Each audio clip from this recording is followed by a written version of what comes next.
Programang ito ay rated SPG, striktong patnubay at gabay ng magulang ang kailangan. Ipinagtaka nga ni Ramon kung bakit wala si Rocky Boy noong inatake sila ng nakamaskara. Kaya si Rocky Boy ang kanyang pinaghihinalaan at agad niya naman itong kinumpronta.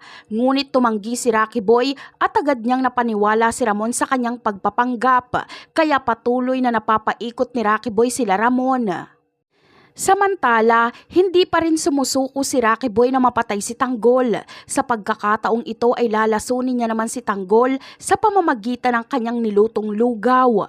Mabuti na lang ay napakahina pa ni Tanggol kaya hindi niya magawang makakain. Pero magpupumilit si Rocky Boy na pakainin si Tanggol.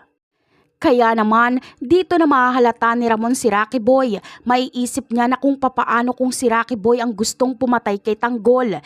Tiyak na may laso nang ipapakain ito kay Tanggol. Si Ramon ang makakahuli kay Rocky Boy. Siguradong kamatayan ang hatol ni Ramon kay Rocky Boy. Sa kabilang kaganapan naman ay lulusubin nga ng puwersa ni Miguelito ang mansyon ng mga Mondragon. Agad itong natunugan ni Brando kaya nakapaghanda sila. Kaya naman palpak itong planong pagpatay ni Miguelito sa mga Mondragon dahil makakatakas si Divina at Brando. Ito na ang kinakatakutan ni Divina. Kung siya lang ang masusunod ay ayaw niyang makalaban ng mga gerero. Napakarami pa nating dapat abangan